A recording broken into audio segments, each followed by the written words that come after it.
Free Roam podcast. Here we are. Oh, We're I back. missed this. I missed this intro. That's sweet. That's good. That's Cost amazing. us $50,000, but money well spent, I think, for that intro. I mean, next time let's go to AI again. I mean, they did a great job with Lego Horizon, right? Yeah.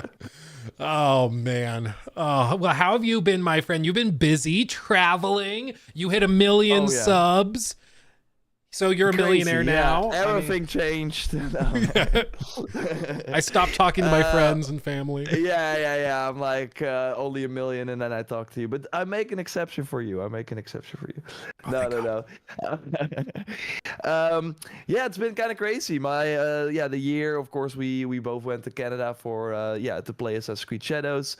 After that, I was invited for a Paris event to stream the game, which was a lot of fun. Then they were like, hey. To celebrate the 1 million, let's go to Japan. I was like, okay, let's do it.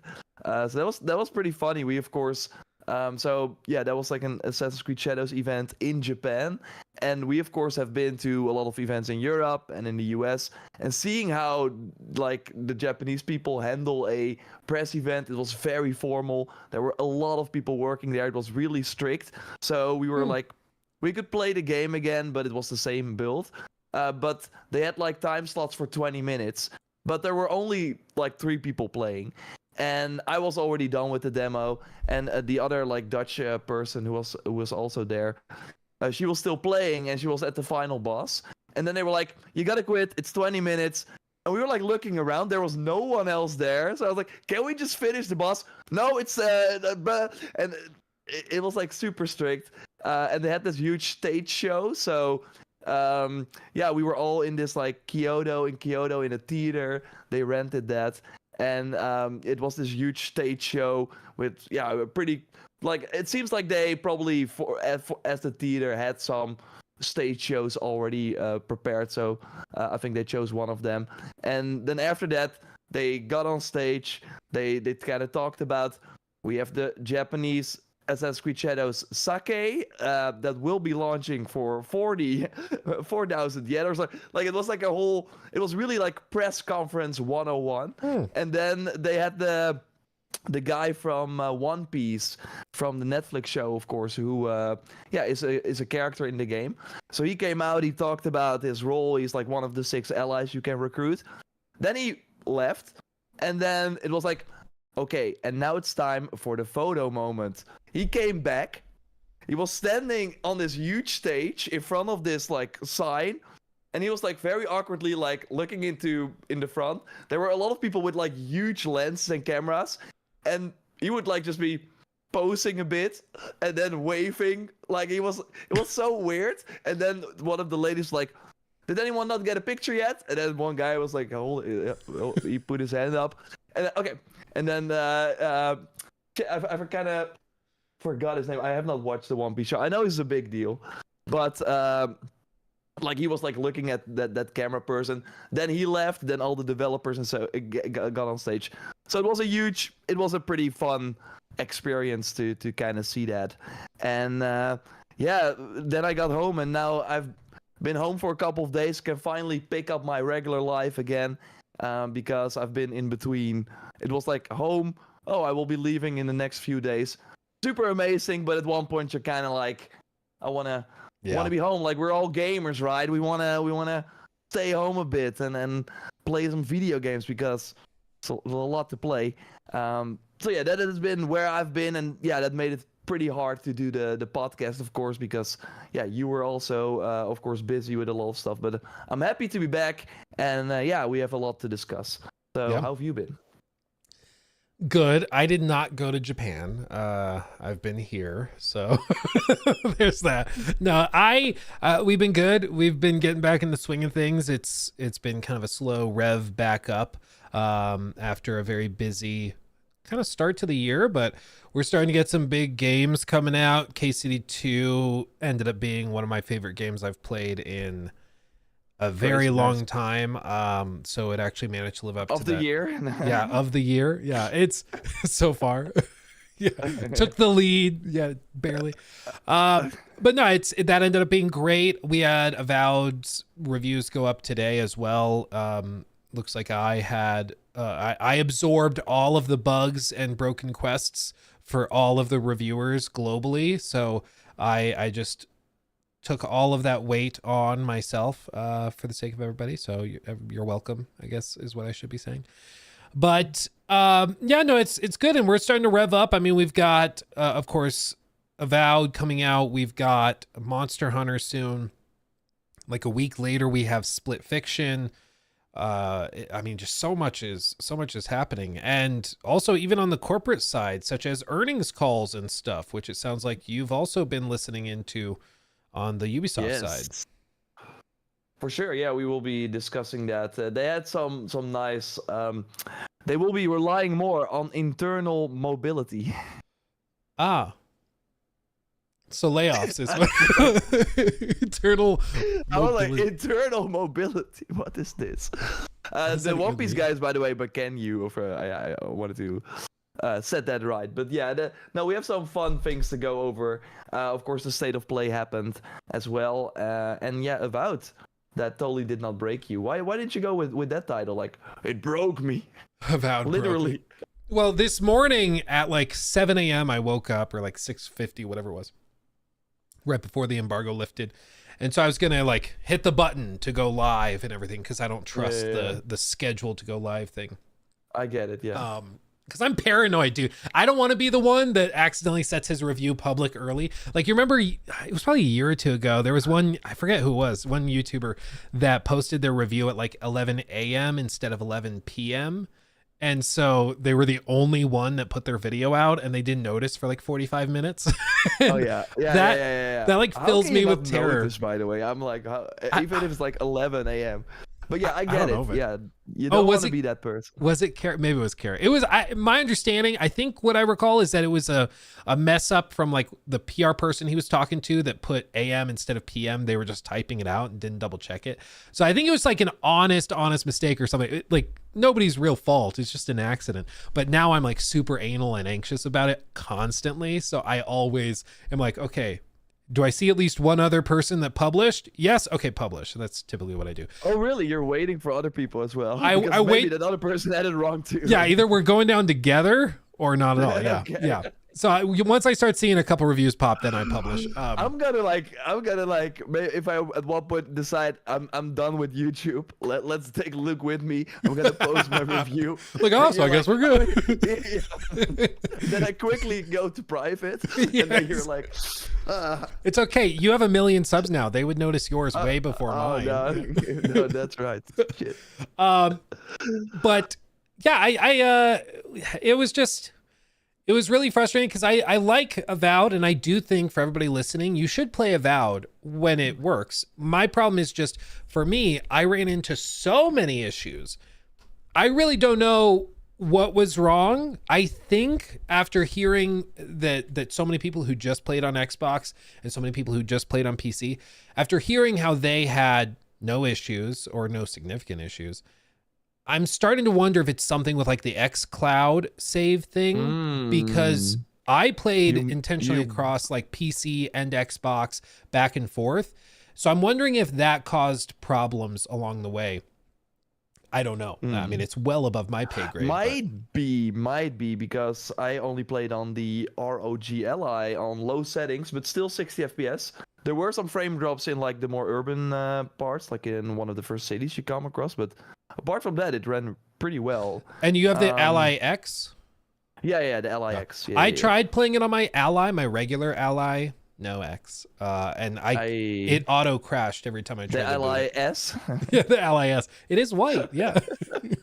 But yeah, I think there's always gonna be somebody who has just the outlier experience and the really bad experience, and I think that was me this time around. I just ran into every bug and glitch. What was frustrating for me is that in the review guide, they very specifically say we can't show certain areas and certain later game areas for sake of spoilers is what it says. And it just so happens that a lot of my most severe like performance issues and crashes and stuff are in those later game areas. and so I just can't show people them, and that sucks because like I want to show and back up what I'm saying, but I literally can't. So we'll just wait until launch day, and then I'll show on stream. I'll walk everybody through it, but it's yeah, it's the whole thing. Oh God, Demon says Grum's quoted your Avowed treat. This is the thing I want everybody to know though, is that you should not cherry pick just one reviewer's experience to justify any one position. I didn't like my time with Avowed because it was broken. Doesn't mean that Avowed on the whole is a terrible game or something. It just means that my time, what I can report on, was that my experience was bad. But I'm sure other people will have have had a good experience. Yeah. But for sure, like my experience overall, I had one issue where I could not pick up an item, and then I just reloaded my save because you're of course, or one enemy would not spawn like in the tutorial, as I was like running around, what the heck is going on? But going crazy. you're of course, yeah, you're of course trained, especially in games like these, to just reload your lost save, and then because it does reload save your game every 5 minutes or so, you can like have that as a feature. So not a lot was lost. But apart from that, but to be fair, I only was in the first island, and we do usually see that where the later parts in these huge RPGs have more issues. So that might be, yeah, maybe some other people just did not reach those parts. I don't know. Yeah, I just find it really, really baffling and frustrating. Because I ran into so many issues. I'm amazed there's not more people that ran into those, because also we were on we were able to communicate with Obsidian and talk about technical issues and work with devs and QA people on fixes, because naturally if you're reviewing something and they can fix the problem you're having before it gets to the point of you making a review, they would rather do that, you know. But and I know that there were a lot of other people, you know, at different news outlets and stuff that were having pretty significant technical issues. They were in the same support servers and stuff that I was getting support, but for whatever reason, those people did not think it was damaging enough to ding the scores. So what are you going to do? Yeah. But maybe they know something I don't. I tried to get clear answers for when these things were going to be fixed. I had a few specific soft locks I asked questions about, and they said it's being investigated and we hope to fix it in an upcoming patch. That could mean on launch day. That could also mean in 6 months. We just don't know. Like, and that's the bigger problem, is that we just don't know. Yeah. We did get a day one patch, I think, with like a lot of things that they fixed, and I think there will be another one as well when the game officially comes out. Because I see some people say, "Hey, why can you not show it now?" Because it's now like the early access launch if you buy the more premium edition of the game, and of course, it's like the 18th or something is when it officially comes out. Yeah. So to be clear, they also gave an email. You know how they do patch notes and they have like the bajillion bullet points of all the stuff they fixed. Yeah. They did send that late yesterday for what was going to be in the patch for early access. And I looked through all of that stuff before publishing the review.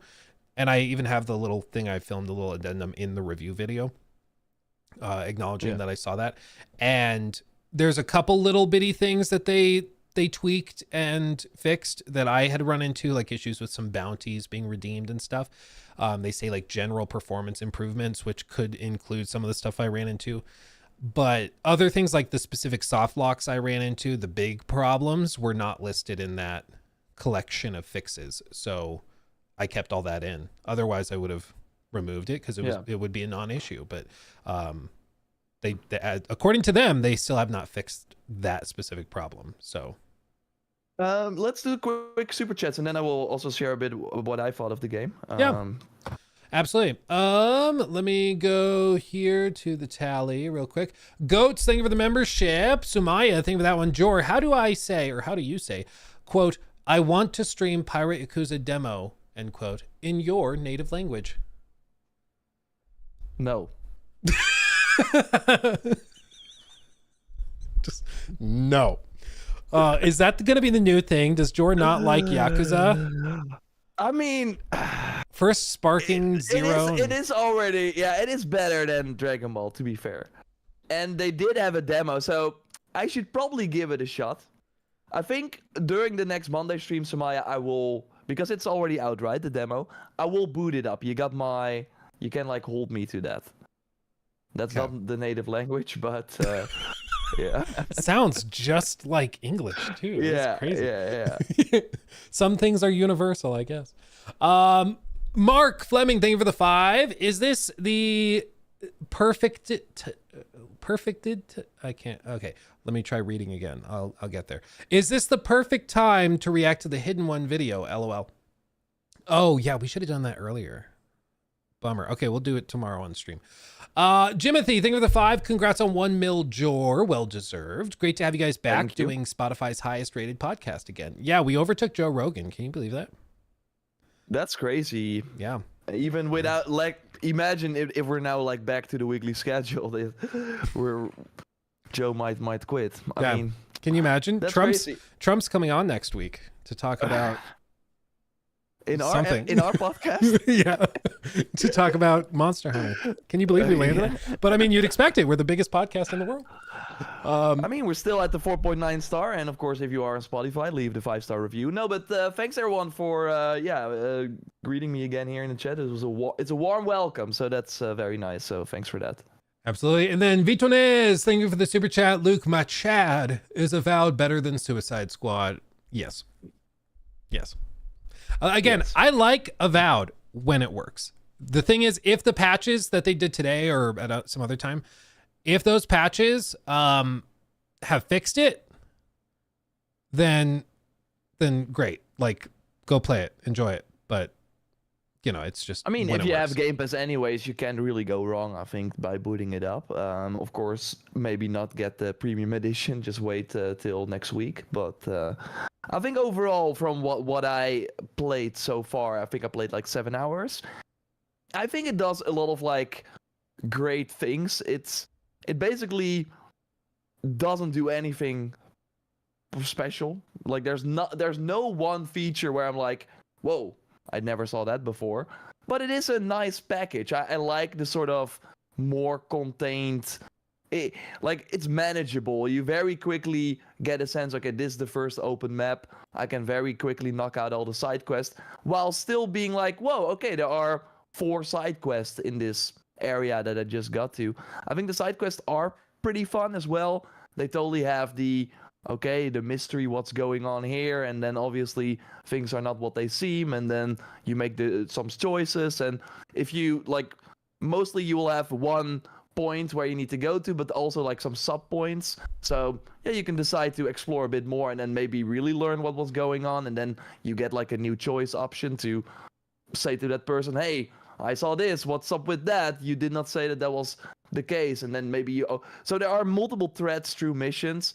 What I really liked as someone who think that's very I love rewarding RPGs where I really get the sense that okay, if I look over here and explore this area, if I do this side mission, if I spend time an hour in this game, I know by the end of it I will have a brand new weapon, something to enhance my character, etc. And I think the rewards in this game are really, really well done.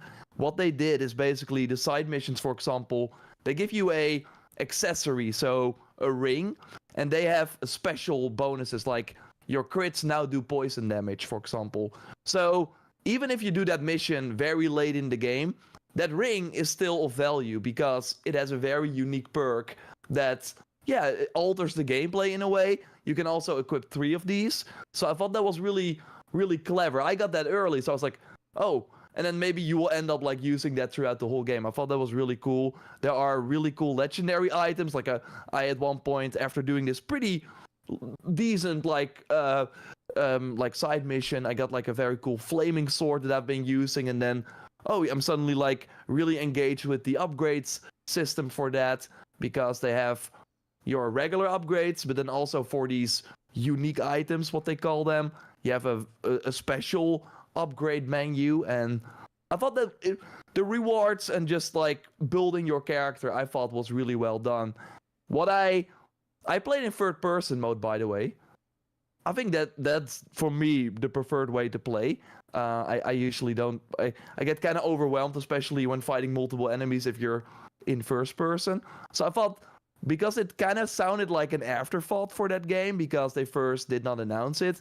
And then during one of the streams, I think they said, oh, by the way, you can also do third person. Usually it's like, okay, you do that because... But I think it worked out pretty well for me. I only played then. I switched between it. You could just like go into the menu and then toggle it to third and first person. Worked pretty well for me. So I had a great time with that. I very quickly noticed that while you can, like, you make some choices at the start of the game and that the kind of pushes you in one direction in terms of playstyle, you can very quickly just tweak and go for whatever you want. But what I noticed is that you could only have only like 4 quick slots. And that is also for saying to your companion, yo, go do this ability for your own abilities and for your potions. So very quickly, you have 4 sort of crucial things. And to do the other abilities, you then have to pull up this pretty like common sort of wheel with a lot of like abilities and stuff. And that just really slows down the gameplay significantly. So I was just like defaulting to the 4 slots that I've been using, and that kind of worked out for me. But that made sure that I was more looking into passive skills instead of active skills, because I did not have room anymore, and I didn't want to pull up this huge menu. So I thought that was kind of weird, and it also meant that, okay, I have this new companion now. He or she does like a very cool ability. I have no room anymore because the other stuff is so important to get in that quick slot. So there are some choices there where I'm like, I don't know.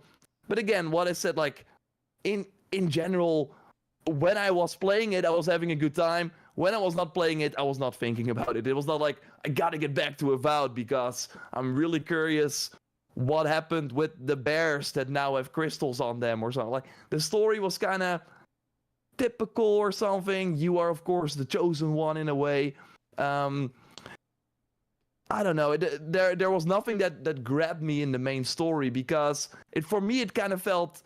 It got in the way of... the side missions that I did like, because very often when you, for example, rest at a camp, suddenly you're in this blue like dream sequence where this like AI type voice is talking to you, and I'm like, I don't even know what this is about, and it gets very like deep, and do you know the understanding of I'm like, I want to just go back to killing some people and continue with this lady that I'm helping for this side mission. So I felt the main story was kind of holding the game back overall, and that's what I've been seeing online as well for people that actually finished it too. Mm-hmm. Still though, I was having a good time again when I was playing it. If you're like in the mood for a pretty good action RPG that again has some great design decisions, in particular in terms of rewards, and has some pretty good narrative focused side missions, I think you will have a pretty good time with this. I was having a blast again when I played it, but when I was doing something else, I didn't really necessarily want to go back. But that was kind of my take on it overall. Yeah, I think that there's a lot of holes you can poke in it if you want to. I've seen some people bring up in the chat the art direction. I also I loved the announcement trailer that was really dark and gritty. And then what we ended up getting is like an LSD trip, and I just personally don't like the aesthetic, you know? They also have the thing... I forgot about that. That was a weird opening trailer because that looked insane. Yeah, there literally is not a single thing. I went through it, like, manually. There's not a single thing in that opening trailer, that announcement trailer, that is in this version of the game, except for, like, one of the sigil emblems. It's all different. And so like even like the terrain you see in that announcement trailer is not in this game. It's really bizarre. And it's just like the inventory gets messy. The camp system is super underutilized and feels like an afterthought.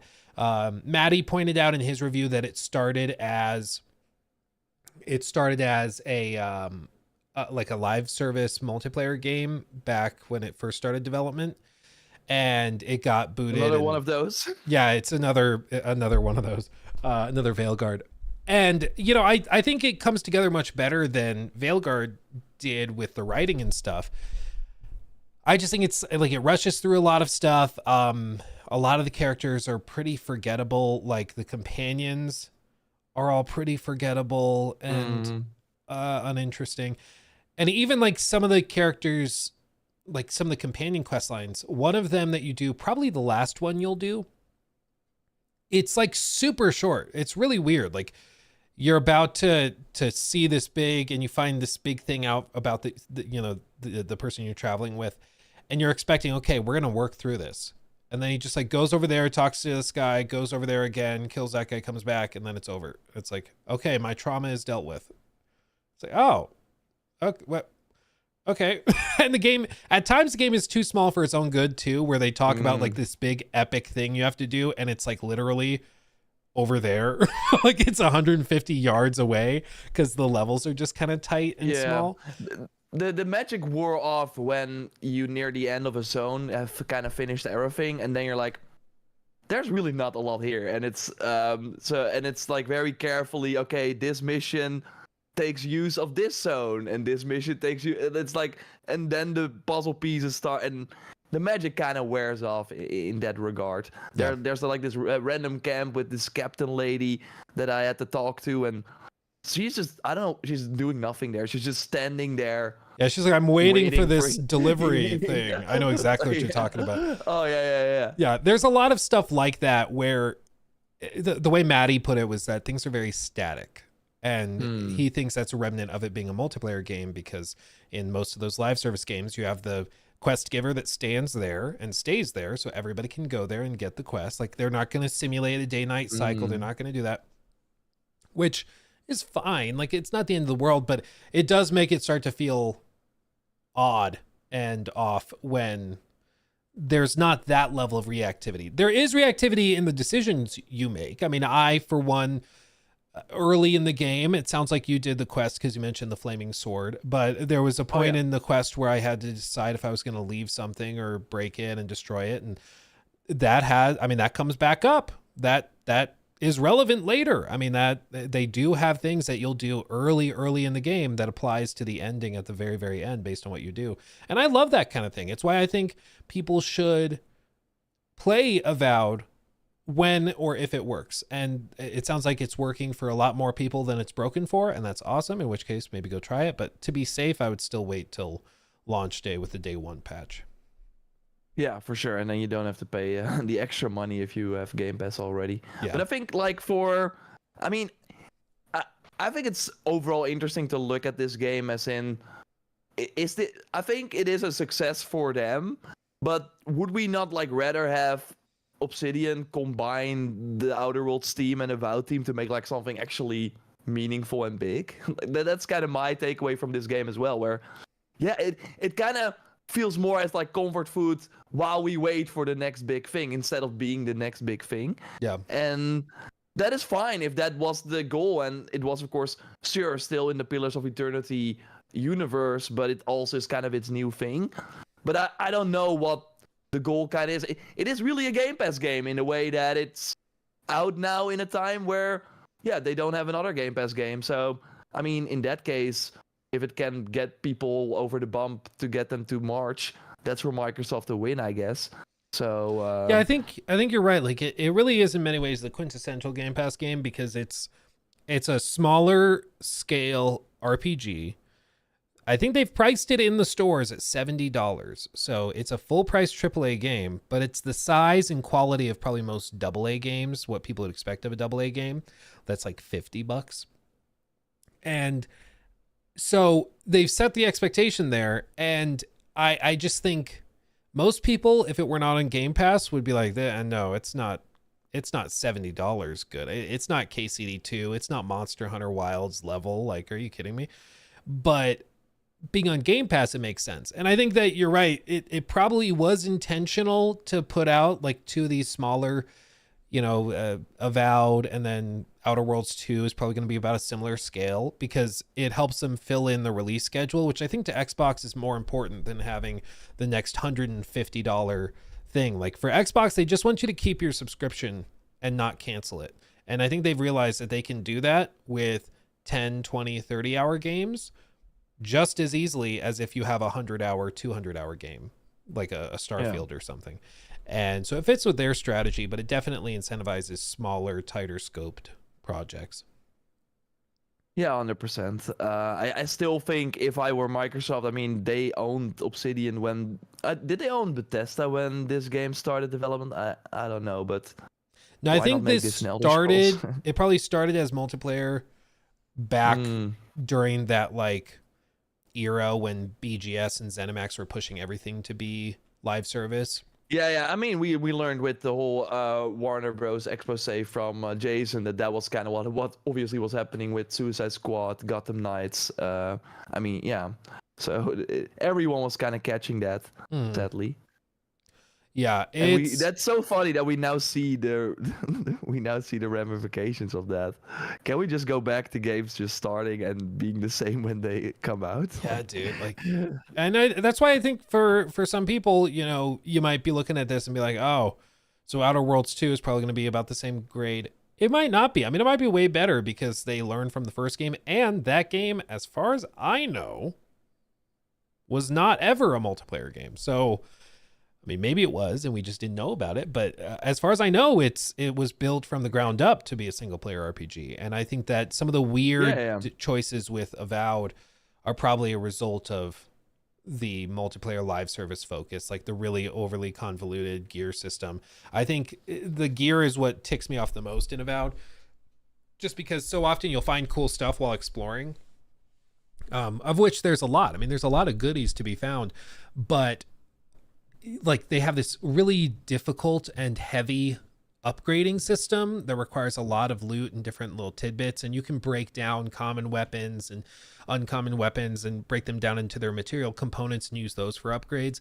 But it's kind of what I said in my review is it's like armor spheres in Monster Hunter. Like you'll have them early-ish in the game, but you shouldn't upgrade those things because you're just going to find something better than the upgraded version in 10 minutes anyways while exploring.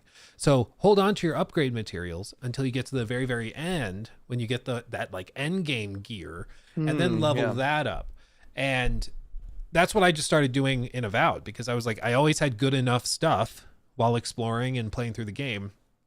And I just never really needed to bother upgrading until the very end. I at one point ran into these like 3 skill level enemies that just like don't die and then take you out very fast. So I kind of felt the need to upgrade my items, and I thought the impact of upgrading them was very noticeable. Even like upgrading a regular spear a few times, I totally noticed the damage difference. But what did happen is that I spent all my resources on this burning sword. So then everything I like found like a few hours after that, I was like, I'm not gonna change my burning sword. So it is pretty cool that you can switch weapons pretty easily, but there's always one loadout that is better than the other. So it's kind of like unnecessary unless you like switch to a ranged weapon. But yeah, I have not reached that point, I guess, where I kind of spent all my resources on this burning sword that was kind of like wrecking everything. But but that meant that I had no reason to care about the loot afterwards, which was kind of an issue. But I mean, looking at like Xbox catalog, I mean, on one end, it's obvious that if Avowed was like, you don't want like this to be the Mass Effect Andromeda in a way or something. But on the other hand, like Sony doesn't do that. Like they are not like we have the we don't have like 2 of the same games. They have now 2 of the same games. I mean, there is like a lot of time in between them, but you would think it would be smart to. They just have to keep the fans satisfied. Yeah, I think that's the thing. guess. They just got to give them a little taste so they keep coming back for more. I think that's the big thing. Do I think Obsidian will fix the gear system later down the line? I mean, they might be able to rebalance like how many of the materials you get and when and stuff like that. I think the gear system is it's a remnant from when the game was multiplayer, and so I think it was built around you grinding for crafting materials, and then you needed to do that to hit different challenge rankings to play the next zone with your friends. So I think it's just a holdover from that. Thankfully, they've balanced it to a point where I just didn't need to bother with it much because there was always new, cooler stuff to be found. But I mean, I'm sure they'll be able to rebalance and tweak some stuff. So But if we maybe shift, they might add like microtransactions. oh yeah, there you go. Problem Some solved. yeah, or deluxe edition with extra characters. Yeah, exactly. Boom. There you go. Problem solved. If we shift gears a little bit, did you watch the state of play yesterday? Yes. Yeah. We live reacted to it. I went in with like low expectations and came away pretty. I was happy afterwards. I thought I saw a lot of games that were not really on my radar. There were some surprising things as well. It was really a show where a lot of things that you wanted to see were not there, but a lot of things that you never even thought of or did not expect to be announced or shown were there. So I prefer it kind of like this. I think this is more fun. Okay, this is more fun in a way than a show that is complete that has no surprises whatsoever, if that makes sense. Yeah. I mean, I went into it expecting that we would be seeing like probably something from Bungie, like maybe a marathon trailer announcing a playtest or something. I thought they had that but there was another game that looked a lot like Marathon. I forget the name of it, but yeah, there was one that Metal I thought Eden. Yeah. I saw that one. I thought that was Marathon, and they were about to reveal it, and then I was like, is it a single player? What are they doing? And then it's a different game entirely. So I mean, I was expecting that. I was expecting fair game $. I was expecting to see like a doubling down on all their live service stuff, but instead we got just a lot of like third party. I mean, what I said at the end of it was it felt like it had strong this could have been an email energy. Like there were some big announcements like the Lies of P DLC, the new Housemarque game, but even that's just a cinematic trailer, so I'm like, there's really nothing to go on. Days Gone Remastered, which oh my God, is a thing. Can't wait. You know, there were some announcements where I was like, oh, that's cool, but it really did not feel like we needed a. I think the Housemarque thing, I think is more important because we thought Bluepoint was working on a single player game as well. And it kind of felt like a lot of the Sony first party studios, kind of similar as what we've been talking about with Bethesda and with Warner Bros. With Warner Bros. Games, that they all had the mandate, these single player studios are now making a live service because that is hot. To kind of get the confirmation that they did not get Housemarque is, I think, good news. And that they are really basically making a sequel to Returnal, but you don't have to play Returnal. They're just taking all the learnings and getting a way bigger budget. And it seems to be a little less forgiving, which I think is a good thing as well, because that kind of turned me off. Where I was like playing a lot of hours and then felt like I was not making a lot of progress because I was stuck at this same boss over and over, and I had to play through that whole section again to get to that boss. But so I think that is a win, that we know, okay, they are doing what they're known for, thank God. Yeah, I don't know. I think the reason Housemarque didn't get mandated to do something like that is probably because they were grabbed up too late. Like, I just Googled it. They were acquired in June of 2021. And most of these big live service games were greenlit like 2019, 2020, 2021, like in that era leading into the PS5 gen, and then a lot of them fell apart after that. So that very well could be the reason that they kind of dodged it, and maybe they were already working on this at the time. You never know, but let's hope so.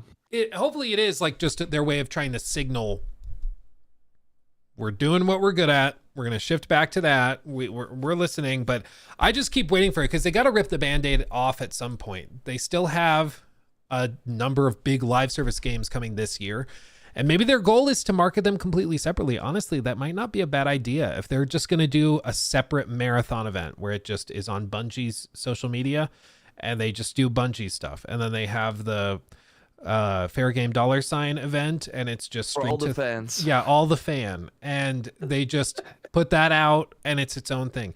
Maybe that's how they do it, because I think if you will restream that, you might have more viewers than all the official. Unironically, dude, I think I would.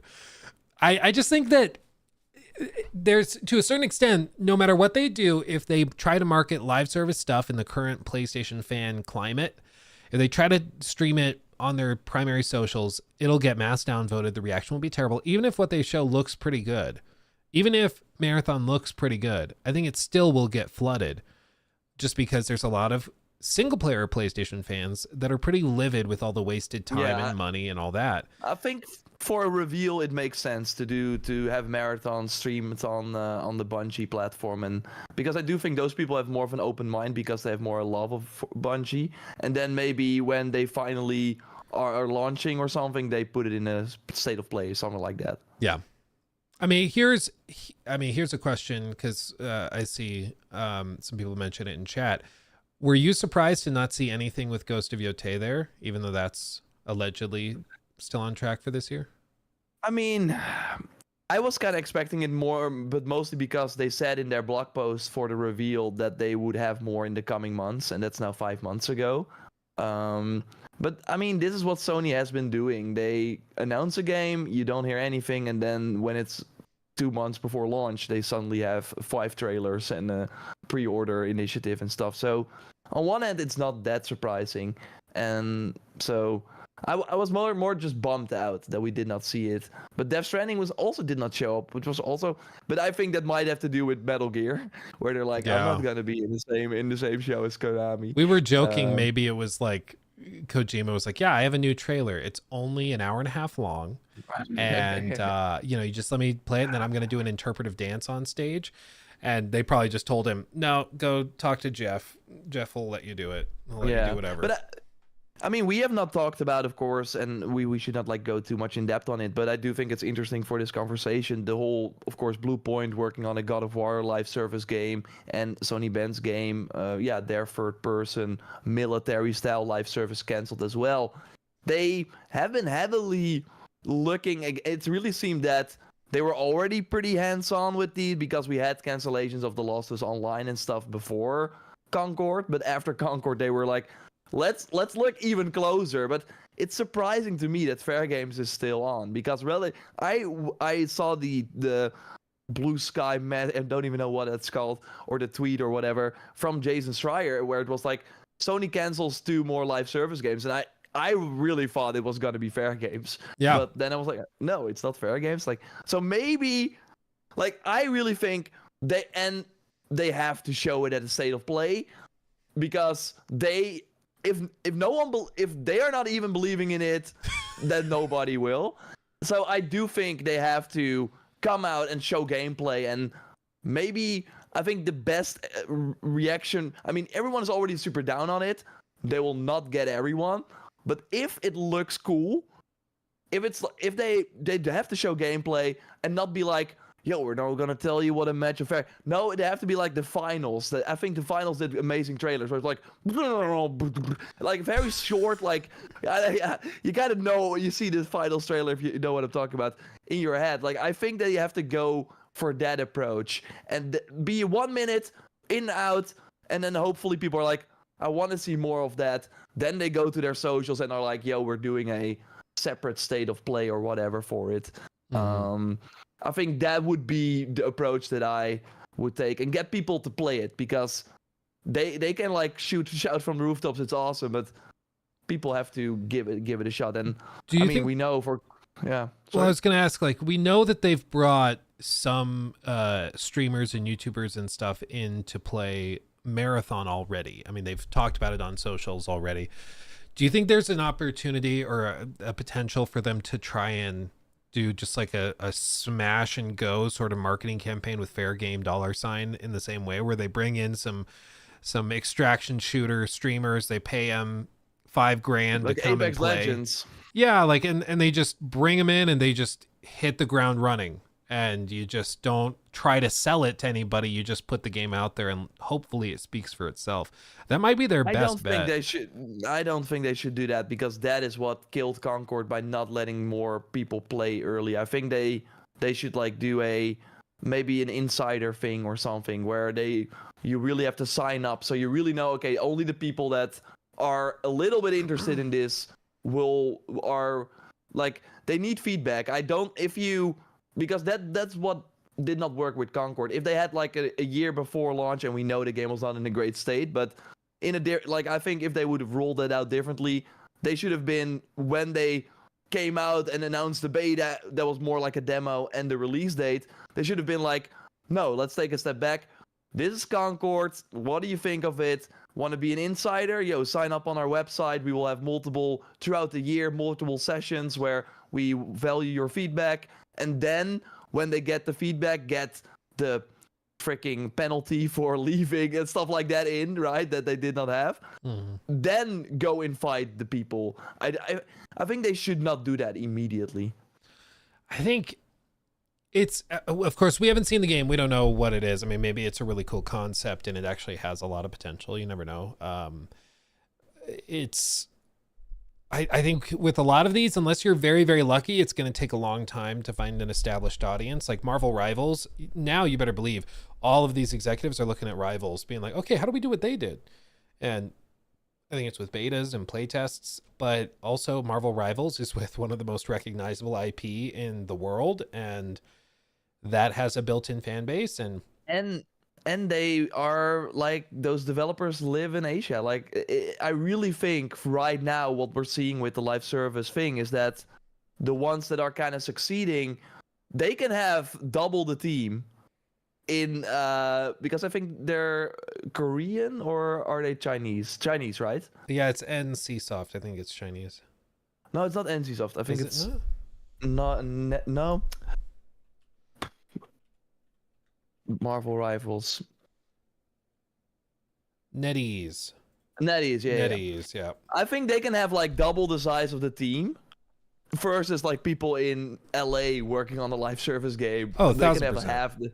So that is, I think, what is really helping them too. Obviously, they know the rollout. Like, they have been like doing live service games nonstop, but on mobile, and they're now finally entering the AAA console PC market. Like, they had 2 characters ready, and they're dropping 2 characters next week. Yep. Like, that's insane every month. I think you're totally right. I mean, it's a different, you know, one of the things we've heard from a lot of executives is they're like expenditures and costs of developing games is exponentially higher than it was even 5-6 years ago. And there was an interesting article I read through, I don't think it was Bloomberg. It was one of those like financial outlets, but they were talking about insiders within like EA, Ubisoft, Take-Two Interactive. And it was the type of insider that's saying the kind of thing where they're like, oh, we're hoping GTA 6 is $100. We're hoping that they really push microtransactions and subscription models for single player games, like all the crazy stuff we would hate. But one of the other things that they were saying is one of the core reasons why expenditures have skyrocketed so much is not just inflation, which is certainly a thing, but in Western game development, both in the States and in Europe. In the last 5-6 years, huge strides have been made to cut out crunch culture. And that for years gave companies the ability to basically get an extra like 30-40 hours a week out of some people. I mean, they would people, if you watch some of these documentaries on making games in the 2000s, lots of devs had like inflatable air mattresses under their desk, and they would just sleep there, wake up in the morning, and keep working. And that was just very normal. It's like, yeah, but I'm working in video games, so it's all worth it. And now that that's not allowed, that's not a thing in the States or in European game dev, you have expensive studios in expensive areas and expensive developers, and you can't squeeze them dry like you used to. And you got to pay them all the extra benefits. Whereas you look in some of these other companies like NetEase, they can have 5,000 people cranking out all these live service games, and crunch culture, not really a concern in China. They don't really care. And you bet your ass that one developer at NetEase, it works just as hard or maybe harder than someone in LA with like double the salary. So it's tough. And yeah, we're kind of seeing that now. So I'm not sure how we got to this point, but we were talking about the showcase and then fair games and then live service in general. Yeah. I mean, all of this, I think PlayStation, I forget who said it on X, but I saw somebody tweet out. They were like, this might actually be a year where Microsoft publishes more single player games to PS5 than Sony does. And they might not Yeah. they might not be Easy. wrong. Like, they've got a lot, and I just think that's where they're at, but this is the hole Sony dug themselves into. So they've got some good stuff Yeah, coming, but did you see their financials? I think they made like 3 billion in the quarter profit. yeah, like They're not like shaking. That's the crazy part about all this. They chose the best time to make stupid decisions like this, because and they should like really this is a lucrative time. It will not happen. Maybe the next generation will still be like this, but they're getting so much free money. And we were already talking about, okay, how much is this GTA gonna make? Like 3 billion in, I don't know, a few months or something. Sony gets 30% from all that for doing nothing. mm-hmm. That's crazy. It's why, like, all the app stores, like, people don't realize, but for Apple, something insane like 18% of their annual revenue is from the App Store, where they do literally nothing. And most of their money comes from games like Candy Crush, because people pay $1 and Apple takes 30 cents of every dollar. And I mean, it's that royalty thing, and it's owning the platform where the real money is, because you make all that money doing nothing. Yeah, and that's, I think, kind of like people are, okay, Microsoft, yeah, it makes sense for them to lose the platform, but they are losing out on all that money and they have to work way harder to get it back by releasing the game on other platforms, diminishing their hardware in return. It's very interesting. And I mean, also, I posted that also under, because like Take-Two, like Strauss-Zelnick made a comment, and every time he speaks, it's like a new story, but he was like, I think GTA 6 will sell a lot of consoles. No shit, Sherlock. Yep. But then I was thinking, okay, like, Microsoft has to do something this year, or to make the Xbox again. I mean, the Series S being the cheapest way to play, I think will matter for some people. But like now, if you go into a store and get a console, you default to PS5. So that will give Sony just the free win once again with a game like GTA 6, which is, I think, should not be underestimated. That's gonna sell millions. Yeah, I agree. I think the biggest selling point, at least for me, what has caused me to play on my Xboxes through the house over the last few months has not been like just Game Pass or any of that stuff. It's been the Play Anywhere feature. So being able to buy a game or have a game on Xbox, whether it's Game Pass or not, but specifically being able to synchronize like all my saves, everything from my big gaming PC to my laptop to the Series S or X, wherever I am in the house, whatever, or even xCloud, being able to pick up right where I left off. That's a selling point, at least for somebody like me, where I might hesitate and be like, should I buy it on PlayStation or should I go buy it there so I can play it like up in the bedroom, then also in the living room without the headaches of all that? And that gives me pause. But I understand that Play Anywhere feature is something that has primarily been on Xbox first party titles, because like, let's say, you know, they could get Take-Two, or they go to Take-Two and say, hey, would you do Play Anywhere with GTA 6? For Take-Two, that's giving up an eventual PC copy sale. That's giving up potentially another sale elsewhere. Who gets that money? Because we already see that with microtransactions right now. If you buy Call of Duty points on PlayStation and then play on Xbox, you don't have those Call of Duty points, because Microsoft's like, yo, we did not get any of that money.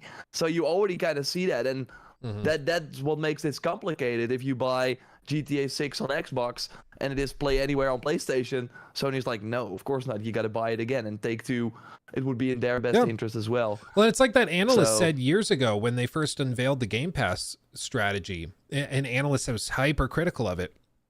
He came out and said, if you condition your customer base to pinch pennies and to be hyper aware of the cost of things, and you're selling your service to them based on that frugal outlook, you shouldn't be surprised when they're frugal with the other things in your business, when they're frugal with hardware, when they're frugal with everything else, because you've appealed to people who are very careful with how much money they spend, or maybe they don't have a lot of money, And then you shouldn't be surprised when they're not buying a $500 console and a $300 handheld and this and that. Whereas Sony, they've kind of set themselves up kind of like Apple, where they're like, yeah, our consoles are expensive. Brokey, deal with it. Like, Yeah. you know, they're totally unapologetic with it. And that's appealed to a different clientele. And I think that without a doubt, Did I you mean, also Take-Two see knows with that. Marvel Rivals, they had the revenue by platform. So I think these are like estimates from like one of those research firms, and like it's still like high in the Xbox charts in terms of like how many people play it. So Steam had like 55 million in I think the first month, PlayStation 27.2, Xbox 2.7 million revenue. So people are just spending way less on Xbox, which is crazy to me. That one might, because that's a story from like weeks ago, right? Weeks Yeah. or months ago. I think I vaguely remember seeing something about that number not being accurate. Somebody like Oh, really? Greenberg Okay. or somebody came forward and said that wasn't right. Game Look says this. Yeah. Okay. Okay. Yeah, I could be wrong. Maybe it is accurate, but I vaguely remember seeing somebody say that those numbers weren't accurate, and it was somebody that like would Okay. probably know. But yeah. yeah, But yeah, we did see the hardware sales from Xbox, and I think so, like it makes sense. Like they're not promoting it anymore. They're actually promoting the opposite. They're saying, "Yo, you don't need to buy an Xbox anymore." So yeah, that's obviously not helping. But I mean, I think we as gamers now kind of win if you have a PlayStation. Like it sucks if you at the start of the generation was like, "What am I gonna buy? An Xbox or a PlayStation?" Okay, I'm gonna buy an Xbox, and I can't afford the other one or something. But if you're on PlayStation, I mean, this spring you're getting Forza Horizon, Hellblade 2 probably that has been like rumored as well. you can finish that on your way Indiana to Jones. work. Yeah. Yeah. Indiana Jones and Doom is coming over as well. So Yeah. like 4 games. That's one of those things where I think Microsoft just realized like we can play the console war thing, or we can just short term. sell $70 copies. Like, yeah, our customer base is accustomed to Game Pass. If people haven't moved over because they're not concerned with the value proposition as a selling point, then they probably aren't ever going to move over. So let's just meet them where they are and then take their money because they're willing to give us more money. Let's do that, you know? Yeah. And Sony's not mad about it either because, like you said, they get their 30% cut. Either way, they're making money. Yeah, and they're not launching a lot of games themselves, and their platform has more games than ever. So yeah, it's a kind of wild win-win in that regard. But Yeah. man, yeah, state of play. Yeah, I don't think that. I mean, there was like I think that game one really caught my eye. I think you probably It was that one of the agree. last ones they showed. Yeah, with the Arthurian legends, Yeah. like with the lady and the very Tides of shadow of the Annihilation. Colossus. Oh yeah. Yes. That's a name that I have a hard time remembering, but Same, dude. This is one of those games though, like we were looking at it after the stream and we were like, it looks so freaking good. No way this is real. And I think it's totally fair for people to be a little skeptical because it does look outrageous.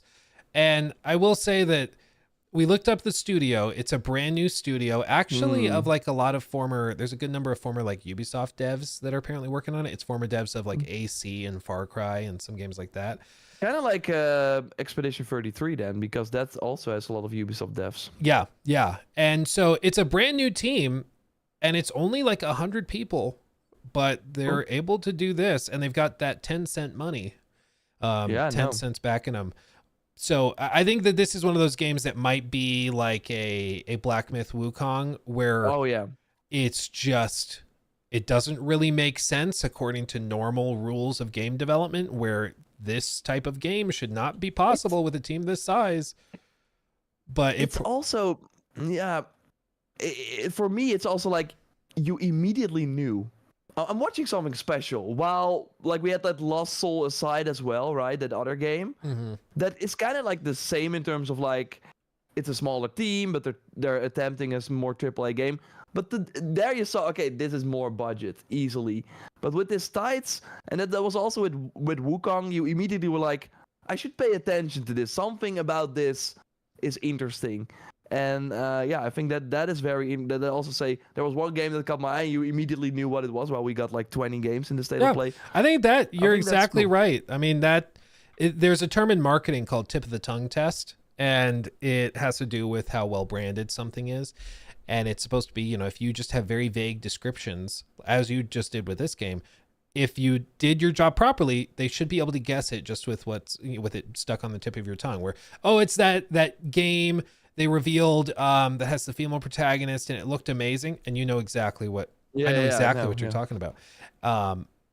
Whereas a lot of other games, sometimes it could go wrong too. If I'm like, yeah, it's that game with the $sign in the title, and you're like, oh, and you know exactly what I'm talking about.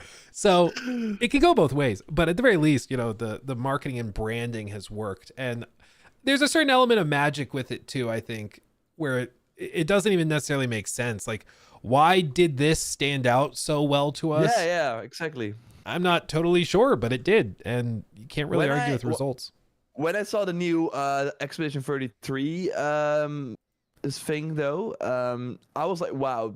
I was always like that's what this game has to do. Right now, the initial impression is like, okay, this looks awesome, but at one point you're like, okay, but they're asking money for it. It has to be more than just a pretty looking game. Mm-hmm. And I think Expedition 33 did that very well. They went through whoa, this looks very cool, and sure, it's turn-based, but it's flashy, and I want to learn more. Yeah. And then I think the developer direct that sort of premise where there's this huge tower or something in the distance and it has a number, and every time that number goes down, and then everyone who's like of that age or older disappears. So the number goes down, but everyone gets older, so that means that more and more people get like gone. That I was immediately like, that's a cool idea. I want to see more. So Mm-hmm. I hope that this game has a cool hook like that. As some people ask, it's coming to Epic, Steam, Xbox, and PlayStation, so it's Yeah. everywhere. Yeah, it's cross-platform. It's got that 10-cent money, and they need that recouped. And I think you're totally right. I think this could be a similar situation with like Crimson Desert, where it's from a comparatively lesser known or unknown studio. I mean, they did Black Desert Online. Exactly, Though. but I think the average person that's going to be buying Crimson Desert is probably not the MMO crowd. It seems like it's appealing a lot to like the open world RPG crowd, which is a little bit different. So a lot of people are like, oh, they made that game. Okay, yeah, I think I've heard of that. But it still seemed too good to be true, and they've just been omnipresent at big events, and they always have little demos, and they always showcase stuff, and they put it out and present it to everybody. And I think that that's the way that they're going to need to handle this, is to just be very transparent with it. That you can be mysterious when you have a name and a reputation, but when you're a brand new studio, you got to be a little bit more transparent. But I mean, again, I think Black Myth Wukong was the first domino to fall in what's going to be a new trend, which is that these Chinese and Eastern studios just start to dominate a lot of the charts. 100%. Did you read that S Game? I think the developer like got extra funding after Wukong because the people in China or like elsewhere they're seeing $signs now, and I mean, you can get more gamey than Black Myth Wukong. Like, the character doesn't even speak that you play. Like, it's all about the gameplay, and of course, it looks pretty and it's in a cool setting. But I'm happy that is now a cool new trend that they want to throw money at instead of the live service craze that it has always been, or the mobile games. And dude, so I think that's a win for us. Yeah, it's a win for the gamers, but I mean, God knows it's freaking out Western game developers because they're not allowed to just throw money at Chinese companies. There's a lot of Chinese regulators that prevent outside investment in things that they hold dear, such as artistic pursuits and stuff. And it's been a frustration for Tencent because they haven't been able to invest in as many studios and games as they want, because there's this weird it's this weird license system, so you only get certain number of licenses for new releases, and it's a kind of a complicated, convoluted mess. But that was what was so remarkable about Black Myth's success, like you said, is that S Game got investment from traditionally non game investors in China, but it was investment firms and stuff that would look at other ventures, AI startups and other tech companies, and they're starting to get that type of money. So I think you're just going to see it snowball. I mean, you're going to see a ton. I mean, I wouldn't be surprised if fast forward 5 years from now at the Game Awards, there's 50% of the nominees for a lot of awards are from, as of right now, unknown studios that pop up in the next handful of years. But I think it's just because AAA development on the Western, in Western dev circles is just not that practical anymore. And so it's just going to be taken over where games are cheaper to mass produce. And there's a lot of talent there too, which is the other big key. Yeah, for sure. And yeah, you kind of see it. I mean, Warner Bros. Struggling, Ubisoft, of course, having a hard time getting a hold of the, like, yeah, making sure that their games still get an audience. And yeah, Blizzard right now with Overwatch 2 kind of scrambling, and then they announced a lot of, like, they announced the loot boxes are back as like I was like, what the heck? That is an exciting announcement. That's how bad of a state we're in. And that an announcement of returning to loot boxes is exciting. Like, that's wild to me. But I mean, I saw like many reports, and of course, like Overwatch 2 was always never on the same level as the peak or even like the heydays of the first game. But with Marvel Rivals, they really eat their lunch. So that is crazy. And to kind of segue to Ubisoft, if we want to quickly go over their financials that they just had. Rainbow Six, it's insane, man. That game does not seem to have been impacted by.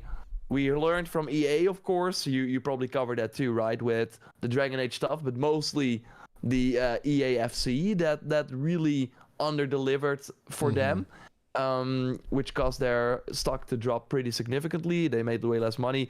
They have quickly turned it around there. And I think like somewhere like Split's fake. EA is fine, but what we were talking about before with the whole Dragon Age situation, EA does not need BioWare. They do not need these single-player games. And that is, I think, kind of what he meant with people want more shared world things.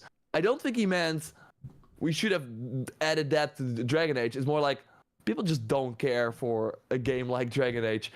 Of course, there are Baldur's Gate. There are like, but BioWare's never gonna make a game on that quality. So, yeah. Well, and I think it's also important for us to remember the scale that he's dealing with. Where, I mean, from his perspective, FC has, I don't even know how many tens of millions of players, but tens of millions. And then he looks at something like Dragon Age, and it's like, yeah, we engaged 1.5 million players, which probably means like 1 million copies. And it's like, oh, yeah. So for him, he's like, so basically nobody wants this compared to FC. Nobody wants this. Yeah, exactly. Because we make more profit in 1 week of Ultimate Team. I mean, for Dragon Age, like KCD2 has been a tremendous success, moving like 2 million copies in the first whatever week and a half that it's been out. And that for EA, for one of those big FC games, would be like a cataclysmic disaster. People need to study that game, because at no point I felt like they cut corners in terms of cutscenes or like the quality of Kingdom Come is really, really noteworthy. So being able to, with a game like that, break even and even make a profit with 1 million within the first, I think it was day. It was like on the first day it made a profit. But like even having that, I mean, Prince of Persia: The Lost Crown was a failure, but I think we learned it sold 1.5 million. Like, what are the expectations? Because if Kingdom Come can, that's crazy. I think honestly, and I'm saying this as somebody that like, I enjoy marketing stuff and preview events, but what struck me about KCD's marketing is that they had a really good and talented set of editors that were putting out these kind of funny, quirky videos on TikTok, X, and those platforms. But then when it came to like previews, they didn't do like a crazy big sorted thing where they invited 1,500 TikTokers and streamers and YouTubers and they all sat around singing Kumbaya. They didn't do any of that. They had like, I think the one I went to, there were 5 of us. And they just went to like a game cafe and rented out a private room and then had the game on some PCs and we played it. It was super chill, super intimate and tight, but it's because they very carefully selected who they wanted to be there based on their audiences. And it was just, I mean, they saved, compared to some of these bigger companies that do the crazy marketing things, they saved millions upon millions upon millions of dollars. And the word of mouth is what really sold that game, I think. I mean, maybe they're doing tons of TV commercials or something that I haven't seen, but I feel like we're in a different era now, especially in the single player gaming space, where word of mouth is worth way more than it used to be. You used to be able to just crank out $100 million TV marketing campaign and people would buy your game. And now I just don't think that matters as much. And so I think one of the things with KCD is that it was cheaper to develop. It was a smaller team that was really tight. And I think they also didn't overspend on stupid stuff. Oh, yeah. But I think it depends on, like, they knew when they started KCD, okay, this is a game for a specific audience, and it would be cool if they're reaching more people than they, like we saw I think the publisher Embracer just posted their financials, and they were like, it's outperforming. So I think they just approached that the right way. But some projects, like a Star Wars Outlaws or an Assassin's Creed Shadows, they go in knowing that we have, like, Star Wars, it's so mainstream. Assassin's Creed is so mainstream. I do think for those types of games, it might be necessary to kind of throw on a big show to get more of these mainstream people to get excited as well. But you could argue that maybe for some games, that's not needed anymore. But I think for an Assassin's Creed, you kind of do need to. Yeah, like I think for like an Assassin's Creed, like you said, for the mainstream appeal, where there's the more casual guys that are not watching gaming YouTubers or streamers. Yeah, I think you do need to get them aware of it somehow. Because like one of the coolest things I saw that Ubisoft did for AC Shadows was they hired Critical Role to do like a one-shot themed around AC Shadows. And I was like, that's such a clever, crazy idea. Like out of all the things, like that's just so clever and interesting and weird and different. I love that. So I think in some cases there's stuff like that you can absolutely do. But I do think at some point where we're at in the industry is that the amount of money being spent on games from development start to marketing completion and launch, the amount of money is too much. There's way too much money being spent to turn a profit. So you have to cut something somewhere. And I personally don't think that they can cut or should cut money spent and dev time and stuff like that, because quality, I think, says it all and is what will sell your game. So I'm like, if we have to manage budgets and focus, I think it's like with the Star Wars Outlaws marketing campaigns, where for one, it was at a really bad time. Star Wars was at like all-time bottoms in terms of popular, or a critical, maybe like public reputation. You know, the Acolyte was crashing and burning at the same time, so that was part of it. You know, Star Wars is not cool right now, but also like I was talking to some people that were involved in the marketing like promotion side of it, that were like streamers doing sponsored streams of that, and they were getting paid a lot of money for that. And I don't think, I mean, demonstrably, I don't think it converted. So I just think you got to be much more precise with your marketing and not just try to throw money at your problems. 100%. And I mean, that's what we're, for example, seeing with Avowed. Like, what was the marketing for that? Like, I think Xbox has been kind of doing maybe the opposite of, like, they're just so conservative. Like, they just give the codes and then hope that people just, I don't know, play the game when it comes out. Because like it was not Hellblade level, but I remember seeing people, wait, Avowed is out next week. What is going on with that? Is it getting delayed and etc. But I mean, that does mean that they will not have that money spent.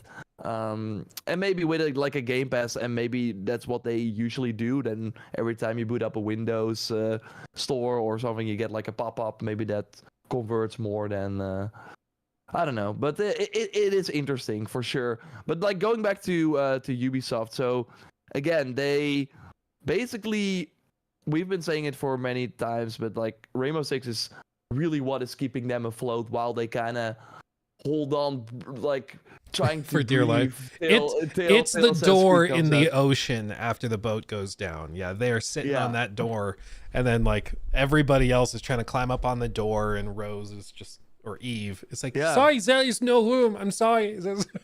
It just is. Yeah, what but it is. like here, again, like Marvel Rivals came out, Path of Exile came out. Like we saw again, FIFA, Overwatch, Apex Legends. Like these games suffered from these launches, but here we have Rainbow Six. They're saying basically that activity broadly year on year in December was like the same. Session days per player grew actually compared to the Q3 of the same of the year before. So October, November, December. We're talking about financial years, of course. Jeez. And they also had the highest ARPPU, average revenue per paying user, Oh baby, they love that. in the gaming history. So in December. So December was basically their biggest month for average revenue per paying user. And this is after that. Was it? I think it was this past summer where they announced that they were going to try to split up and do like was it a subscription model or was it 2 battle passes? They announced something. It was, yeah, I think they did a subscription model, but I think that has basically been, I mean, that easily makes it possible, right, to give more to the paying users that are already paying, so Yeah. they're paying more. But hey, it's positive for them. And so over the first 9 months of the financial year, the game's activity has been stable year on year. Its playtime grew steadily, and I'm not sure if you saw the leaks, but they also state here, looking ahead, the 6 invitationals taking place in the United States, the game's largest market for the first time. As the game nears its 10th anniversary, the team is preparing something significant to celebrate the milestone. Seems like they're doing a Counter-Strike 2 situation where they're launching a new client for the game with like updated Oh wow, graphics and stuff. that would be crazy. Yeah, Rainbow Six X is what it's called. Rainbow Six Siege X is the leak. Major engine overhaul and visual upgrades. Maybe ditching PS4, but probably not. I don't know. But that's crazy. I mean, Rainbow is massive. This is why, I mean, it's what's really remarkable is we talked about it on the podcast months ago, but that one analyst who was like, just based on Rainbow and Assassin's Creed alone, Ubisoft should be trading just based on the value of the IP at like $7-8 billion, because Rainbow and AC make that much money. It's outrageous. But that's also part of it is anybody who's like, oh, Ubisoft's going to go bankrupt. I'm like, no, they are sitting on a cash cow. They just keep wasting money on this other stuff. And they're trying to make this other stuff work. That's not as profitable, but like Rainbow is ridiculous. It's crazy. Yeah. 100%.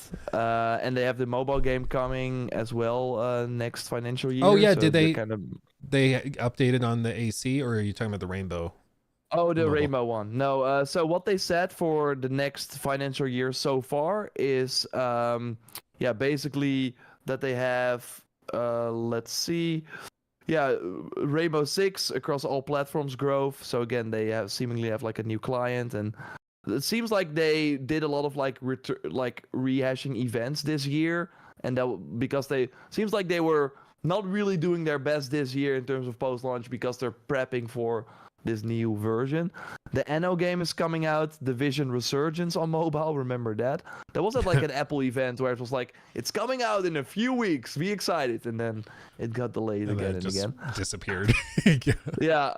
Exactly. And they once again said that they every year have something paid for Assassin's Creed. So that's we of course had rumors about the we will make Black that Flag money remake. And of course, like Shadows is at the end of this financial year, so they're getting most of the revenue from that in their next financial year. What they said about that, and you saw that on X already, that while the majority of the pre-orders are still to come because they still got 5 weeks till release, with just opening the digital pre-orders, they're already on par with Assassin's Creed Odyssey 5 weeks ahead of launch. And they also say that the Ubisoft Plus subscription, of course, did not exist back then. So I think it's like a minuscule amount. But yeah, some people are not pre-ordering because they are going to just subscribe to Ubisoft Plus.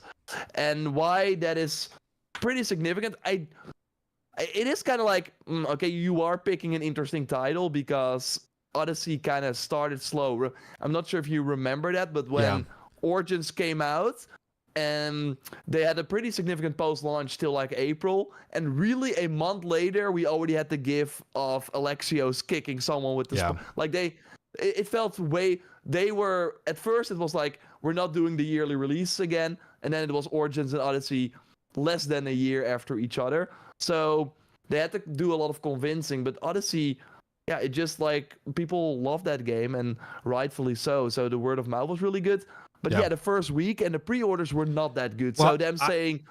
Well, and I remember, because my personal anecdote with this is that at the time it came out, I was living in a college house, you know, going to university.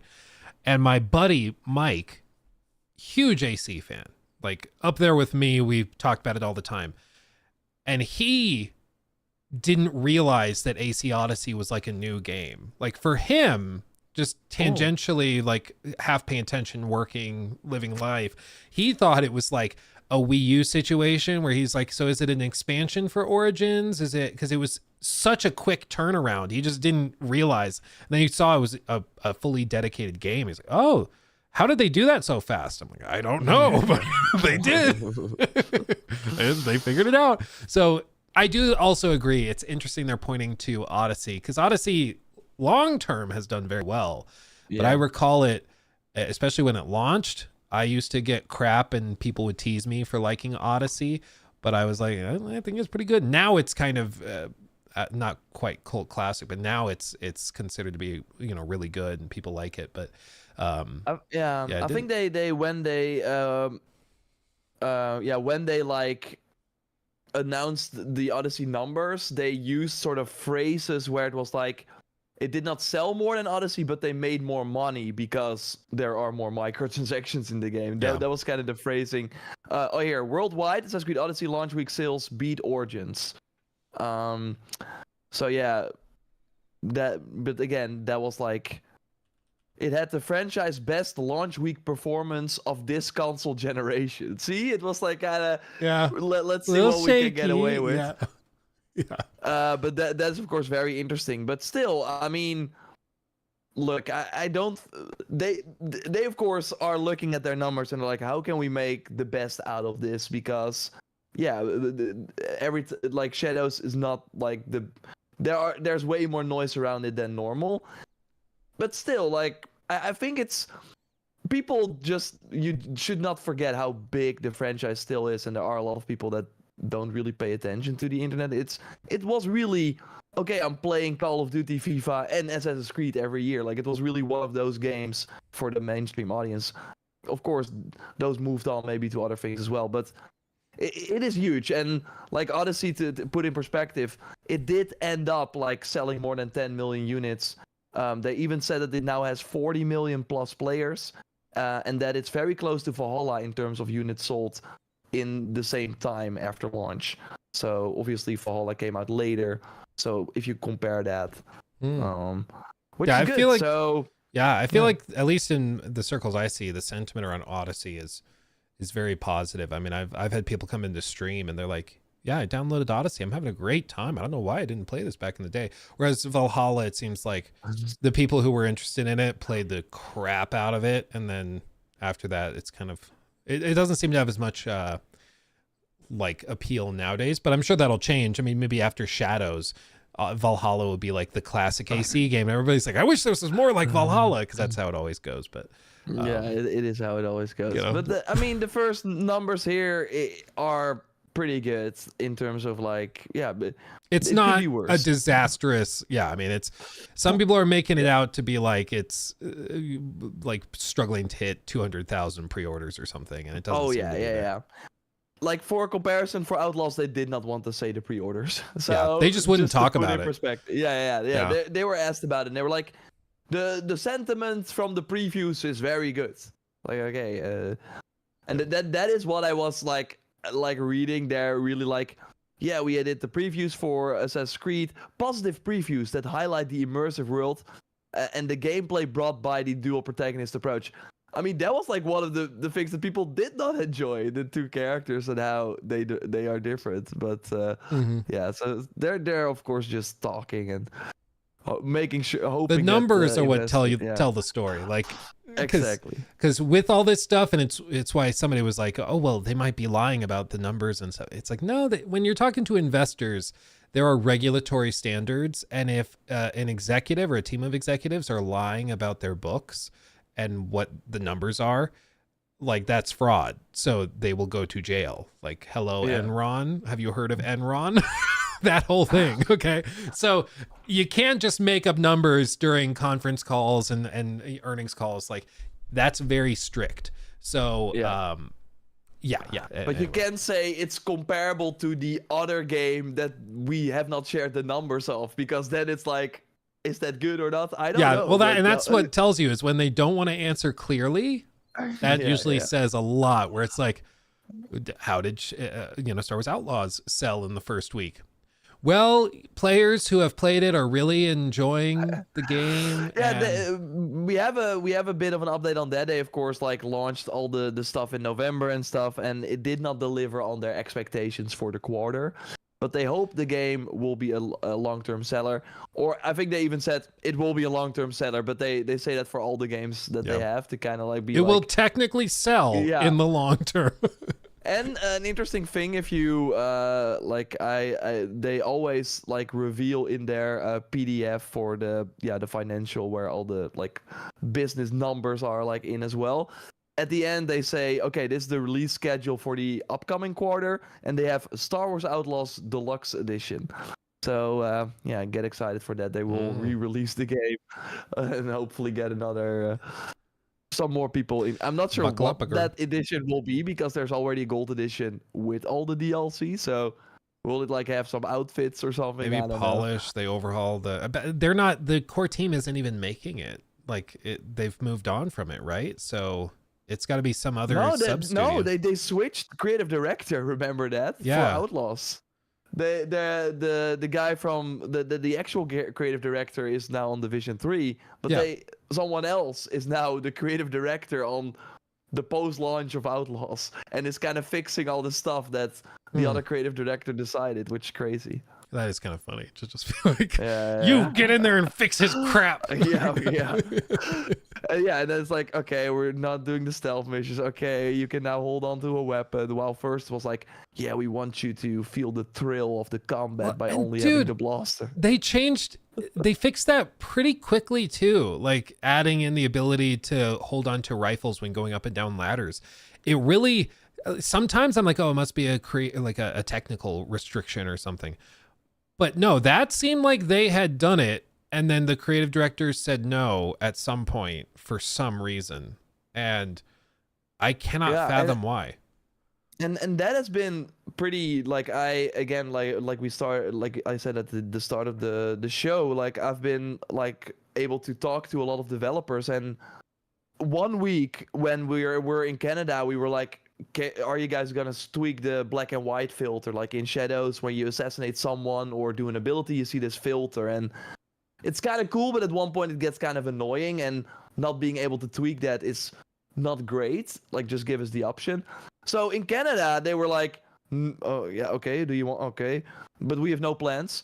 The week after that in Paris, they were like, yeah, we're already working on. So they're way better with the feedback now. And I remember with Outlaws, many and all the creators I talked to, and even during interviews, I was like, but so I only have the blaster, and when I pick up a sniper at the end of a fight, I cannot carry it. Like, why is the sniper in the game? Because so I can only get it after everyone is already dead, because the sniper guy is probably like in the back sniping you, right? So, and they were like, yeah, that's just part of our philosophy or something.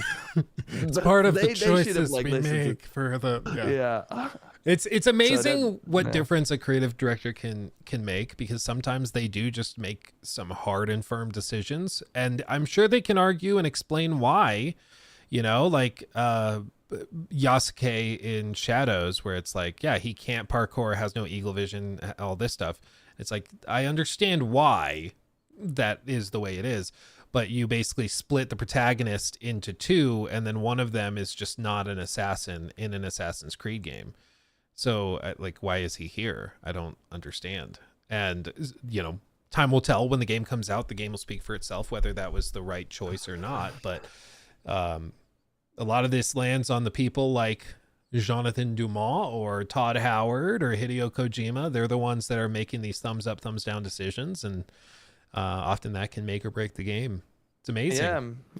To be fair, I would, and it kind of sounds hard. Like, we don't know the full story, of course. With a game like Star Wars Outlaws, Disney is involved as well. So maybe they wanted you to, because that's of course like one of the elements in Shadows, and obviously the case. But you can like steal horses from other characters, but then you won't have certain abilities. Like if you then go into the water, the horse will kind of knock you off. While if you go into the water with your own horse, you can like swim around and stuff. In Outlaws, the first thing I tried was like GTA style, like shooting everyone. Like, can I steal their? And they would just be like, they would like hit me, but I could not like shoot to them. Like, so that was already like, okay, so it's Outlaws, but it's like, yeah, but it's not really. And I'm not sure if that's like a creative decision or if it's Disney. So I don't want to, like, there's probably a lot of things we don't know. I do think though the thing that hold this game back were the creative decisions in many regards. The stealth, like film missions, yeah, the ability to not like and that was also funny. Like with Shadows, they said, yeah, we don't want you to just loot crafting materials all the time, so we brought the random loot back, because then even if you go into a camp and there's always something new to find. And I was like, don't you guys not talk to each other? Because that, like, they basically had a system like Outlaws. They were playing it and were like, this sucks, because I want to, he said, the quote is, I want to find a sword and not a crafting material. And I was like, and then going to Outlaws, you're like, ion cell, or like you're constantly finding these crappy things for your blaster. That's all you find in the game. And I'm like, why is it so like that's so I think that there's with Ubisoft especially, I think they're just now starting to really learn it with the feedback from Outlaws. But when you are a big publisher, like the average consumer and the average gamer, even that's like watching our shows and videos and stuff, they do not think of Ubisoft as like a ZeniMax Media. They don't think of it as a publisher. They don't think of it as an Embracer Group. They think of it as Ubisoft. Those guys that make Assassin's Creed and Rainbow and Skull and Bones, like they think of them as basically just one big developer. And it's different because when you think of it as Embracer that owns Warhorse, that did KCD2, but they also own this team over here that did Speed Freaks and all these other games. It's Warhorse, not Embracer, that made Kingdom Come. Right. And people understand that. And so they don't expect this other Embracer team to do all the things that KCD2 did.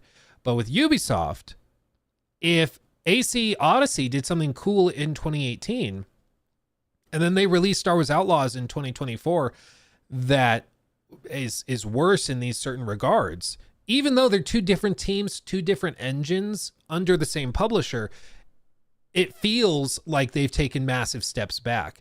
And I think part of it is that Ubisoft as a brand has been distributed to all of those. They're all Ubisoft originals and they've put their branding on everything. Whereas you probably didn't even know that Embracer owns Warhorse until I just told you, because it's all very separate. And, you know, there's layers. Embracer owns PlayOn, and PlayOn published that through them. And so I think it's a blessing and a curse, you know. If Ubisoft had a better brand reputation right now, it would be great because they could sell more games by just saying it's a Ubisoft game. But it also is a curse because if you start to have brand damage done, then everybody holds your feet to the fire and every game suffers as a result of being under that banner. Yeah, 100%. And that's what you said with your friend. They're like, how can they make this game in a few months? They just launched Origins. Yeah, they just don't understand that it's totally different. Yeah. It's like, how is that even possible? Like, I just finished Origins and there's already 100-hour game out. Yeah.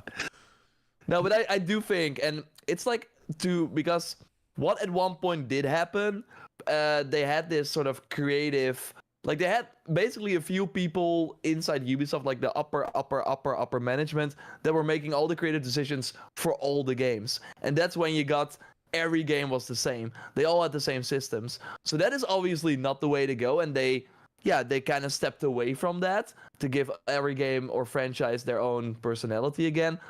I do think, though, that it might be nice, even if it's like a Zoom call for 1 hour.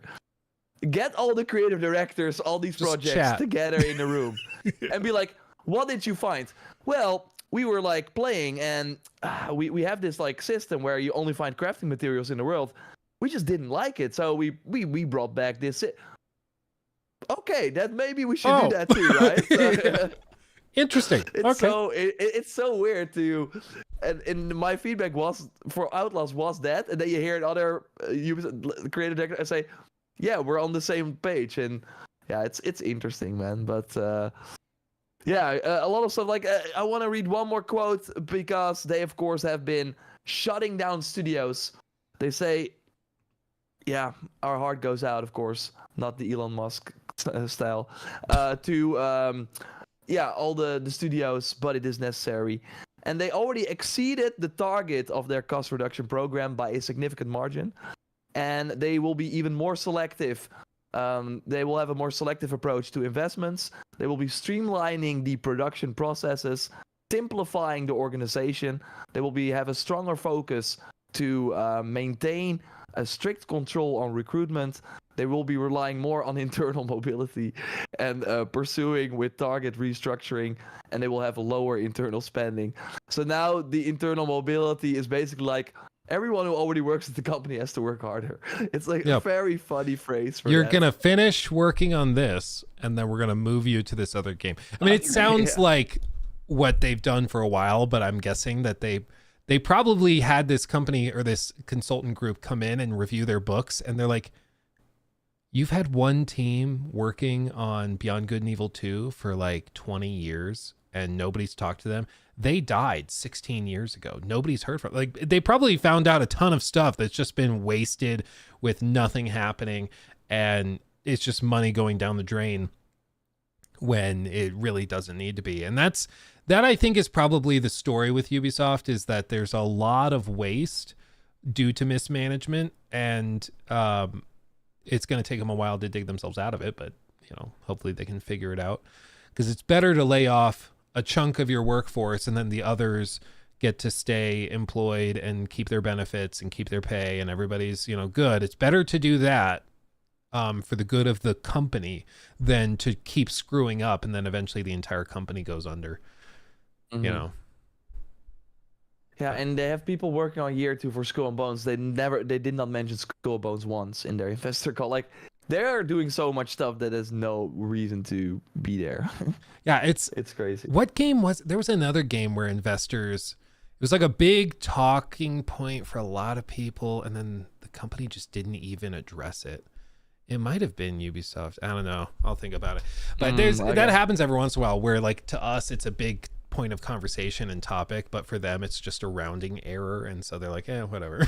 Just move on. But I think it kind of like proves the point, right? Where Rainbow Six, like if it was just the Rainbow Six Assassin's Creed company, because they said Assassin's Creed did very well the last quarter because Mirage launched on Steam, and yeah, the people that are getting excited for Shadows, they're going back to the old games. So if it was just the Assassin's Creed Rainbow Six company, they would be like, hey, we're making a ton of profit. Maybe not a lot of revenue, but yeah, they're making a lot of money, but they have all this other stuff. Yeah. Oh, Ubisoft. Well, let's catch up on Super Chats real quick, and then you can go to bed. Let's see, where did we leave off? I'll back. Rob, thank you for the 5. AC Shadows, are you doing expert stealth difficulties? For reviews, you do default difficulty, but worse AI detection will ruin designed environments. That is true for my reviews. My policy is to play on whatever the default is, because that's what the developer is kind of like recommending. It's true during the previews, I tried cranking the stealth AI and I had a much better time. So we'll see as I play through it, assuming I get the chance to review the game.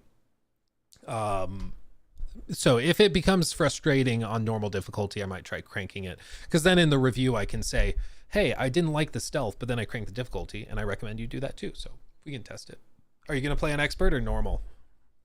I usually start on normal because I just want to get a feel for how the game is balanced on the difficulty that most people play it on. I always, at one point during streams, and turn it up and then don't look back.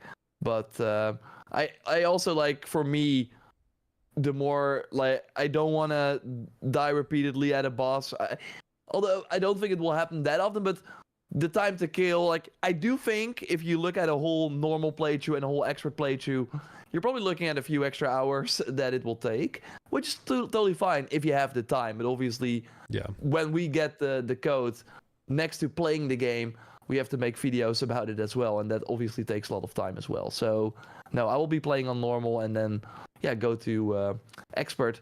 And they might, by the way, and this is not confirmed or anything, but during the one of the streams from a German creator, Jonathan, the creative director, joined, and he was like talking about, hey, we might be looking at game modes later on, and lethality was what he said.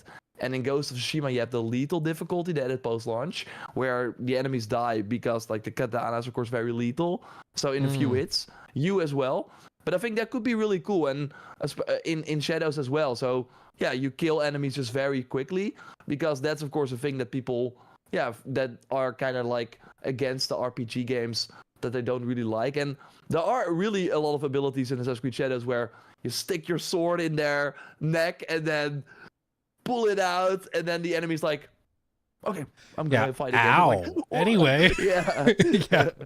No, exactly. So it could work if they add like a short time to kill mode with a lethality. Yeah, I'd be down for that. Kalos, thank you for the sub with Prime. That's awesome. Thank you, my friend. Zoob, thank you for the 5. The fact that Obsidian has not been sued yet shows there's no discrimination like some people claim regarding the art department.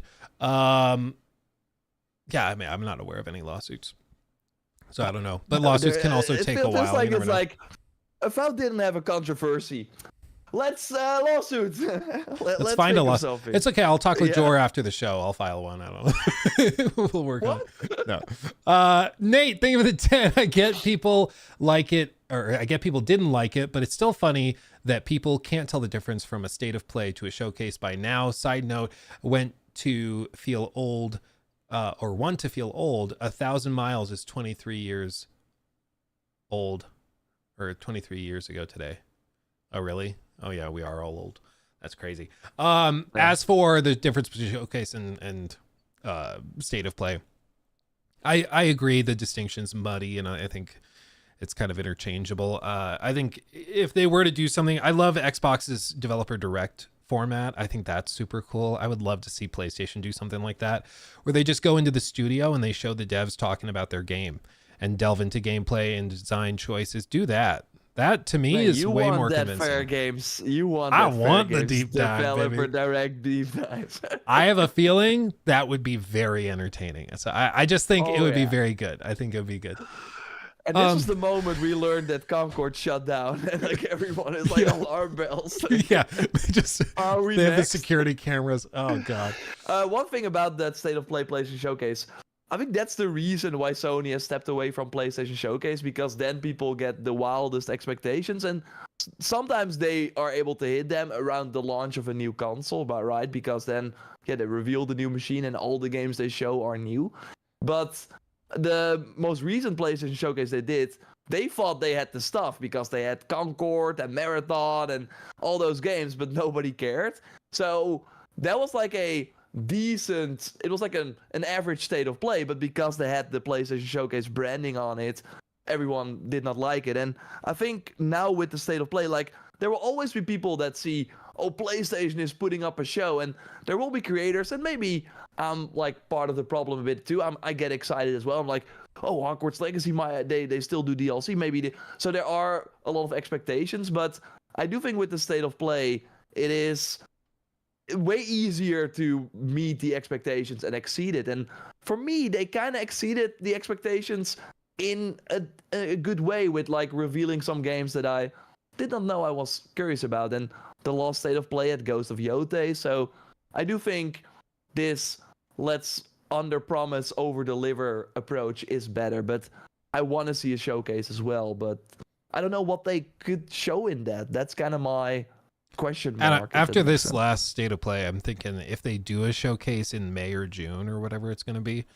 they probably do the Ghost of Yote trailer. We probably see Death Stranding 2 stuff. We see like Fair Game $, Marathon, and maybe even the Horizon multiplayer game. and Yeah. they just load it up with first party stuff and the Kojima stuff. Yeah, but And they might be like, why would we? Because we could also have 3 state of plays and then have all those announcements we would put in one show, put them in the other shows, yeah, and we can sell the state of play to. Because Borderlands, like you very clearly see, they paid the big bucks to get the PlayStation state of play, and they also, if you open the PlayStation block, what's the first game you see? Why is it not like the Returnal sequel? No, it is Borderlands 4. Like, I think really they are using state of play as a let's get these games on our site. And I think Borderlands 4 would be way more excited to be part of a state of play if Sony says, yo, we have the return, we have like the Housemarque new game and this and this. Oh, cool. Now we want to be part of that. So maybe that's part of the reason as well why they can way better like drip feed it a bit to make every show a little exciting versus just one big hit that they don't need. Again, they're winning from Xbox. They don't need to prove anything to anyone, which is kind of sad for us, but it is the reality. Yeah. Sumaya, I am incredibly disappointed that there are not enough games starring shinobis. I think we need more. I hope Pirate Yakuza has more shinobis.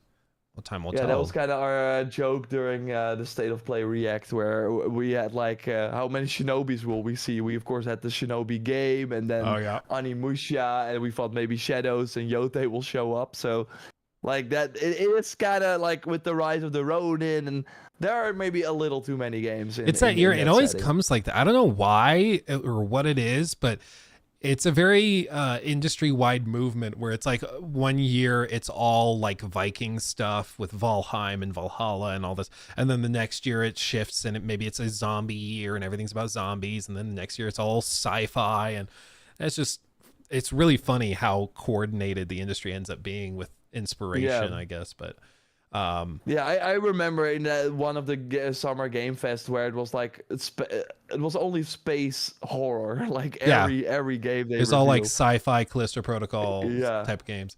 53 Nights, thank you for the 2. Love you, Jor. Happy Valentine's Day, sweetie. Says 53 Happy Nights. Valentine's Day to you and everyone else as well. We were playing we in a different timeline. We would be playing Shadows tomorrow. Yeah, isn't that crazy? That's pretty crazy, but I'm happy they delayed it because in another timeline we would have been playing Shadows 3 months ago. So like, there's also that. But maybe that's for the best. That might be for the best. That would have not been great. Let's see. Kinoman Sky, thank you for that one. Did you guys see ACS Felicazoid vid? You're in it, lol. Oh, I didn't know that. I'm not sure who or what that is. But cool. People in I don't know what it is either, but it's probably these creators were invited to play the game. I don't know. Therefore they suck. I did see people in chat mentioning that apparently Asman is reacting to my Avowed review right now on stream, which is funny. Who? Asmo Gold? Yeah. He's watched a few of my videos before. I don't remember what the last one was. Probably a Concord video or a Suicide Squad video. Let's be honest, because those popped off. Let's see, Gary. Thank you for that one. Wonder if the rumors are true and the Squid Game actor is the villain of Far Cry 7 set in Korea. And I need a Splinter Cell game. I'm not familiar with those rumors, but that would be kind of. Yeah, it would be cool, but we have the rumor about the guy losing his family and the cult. So I didn't hear anything about the potential villain though. No, would be cool though, but yeah, I mean, we had what's his name again? That was the Oppenheimer guy was supposed to be the villain. Oh yeah. Cillian Murphy. Cillian Murphy, yeah. He's so cool. And then lastly, Menmeat Singh, thank you for that super chat. In case of AC Shadows, if it's the new generation of the Anvil engine, how their facial animations are getting worse year by year. Maybe it is just me. I feel like the cutscenes, dialogue, stuff like that, I feel like it looked better in Odyssey than even Valhalla and frankly, Shadows has much better hair sim and stuff like that, but I do kind of see what you mean. I do feel like things are a lot more stiff in Shadows. You should totally play immersive mode, by the way, because really the actors are, I mean, Naue in particular has like way more passion behind it from what I've seen so far. But you Immersive mode still have meaning the in Japanese. Japanese, yeah, Okay. or in the speak Portuguese. It works really well. Of course, yeah, you do have the subtitles then, so it's not for everyone. But I will play that way because I'm used to subtitles anyways.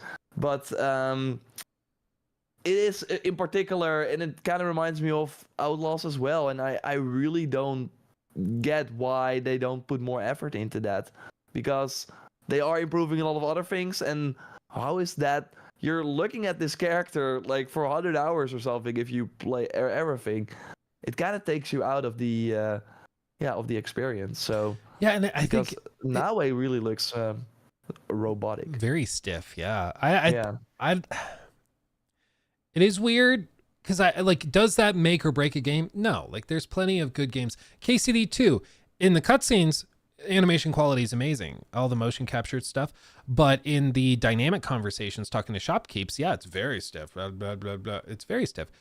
but So it doesn't. I don't think it's the same. I think the standards are different, and the expectations are different. Shadows is part of AC, and they have a lot more money, a lot more developers certainly behind it. And what makes Shadows, I think, particularly stand out is kind of like Manmeat alludes to. There's previous AC games that I feel like were more impressive in terms of like those dynamic conversations and animations and stuff. And it was the same team too.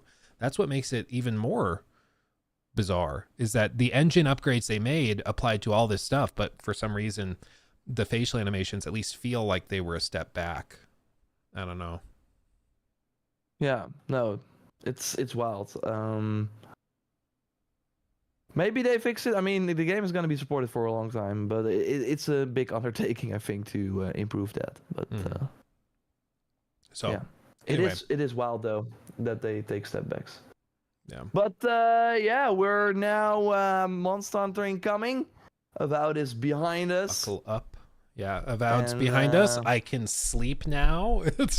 I'm not freaking out trying to get things working. Again, recap, just recommending if you're going to play Avowed, you really want to check it out. I would say stick to one platform. Don't get greedy with the cross saves, because that might have been what caused my problems. And I would still recommend just wait for launch day, play it for free or included in Game Pass. Don't pay the $35 to beta test it, because a lot of my problems started creeping up after like 10 hours on. So, you might be fine for the first day, but then you're going to start to get broken stuff. And so I would just wait, but that's my stance. Yeah, but it is worth your time if you're like kind of dying for an RPG, an action RPG, because it has a lot of like great elements. Just don't expect the world from it. Like, don't expect anything special, but it's exactly what it looks like it's going to be, which is a AA kind of lower budget RPG that gets you over until Monster Hunter or Like a Dragon Pirate Yakuza in Hawaii launches. I'm not sure about that. I'm pretty sure about that. Yeah? Yeah, I'm pretty sure. I like those Yakuza games, dude. They're just outrageously fun and stupid. Like, they're just outrageous. And I think it's crazy that there's an arena for naval combat. That cracked me up too. Yeah, dude, and it's all like, have you seen on the bottom of the ships, there's like rocket boosters for you to zip around each other. Like, it's just ridiculous. But it's unapologetic, and it's not trying to be super serious or anything. And it's just, laser boat. It's just fun. It's just stupid fun. And we need more of that in the industry, I think. Your ship. And that game is gonna sell 1 million and be a profit. So, and in 9 months, they're gonna have another 100-hour game that they pump out, because RGG somehow is able to just keep pumping these things out. It's crazy. But I think they should, because I saw the graphics for the environments, and it's, I don't know, man. It's not good. It's like Metaphor Refantasio. Like, they are not graphical powerhouses, but they're not graphical powerhouses because that's just not the kind of game they're making. you know, and because they're not pushing for like photorealism or anything, assets don't have to be ridiculous. Like they can pump these games out way faster and way cheaper than anything else like on the market. I do think to see a Like a Dragon game with like cutting edge AAA graphics would be really cool, but time will tell. We'll get there in 10 years. They'll be caught up with today or whatever it is. Anyway, everybody, thank you so much for joining us on our first episode back. That's tremendous. First of the year, which kind of crazy. How insane is that? Me. Yeah, pains me. It's already the half of February, but it will be fascinating. There will be a lot of fun stuff to go over this year. So stick with us. Give us that 5-star on your Spotify. Yeah, we should be back next week, able to talk about all sorts of goodies and tidbits, and I'm excited. Okay, I'm ready to talk about tidbits. Yeah, get ready for tidbits. So until then, my friends, much love. We'll see you. I'll see you tomorrow on stream, and then me and Jor will be back next week. Okay? Yeah, let's much do it. love, Thanks, everybody. everyone. Goodbye. Bye.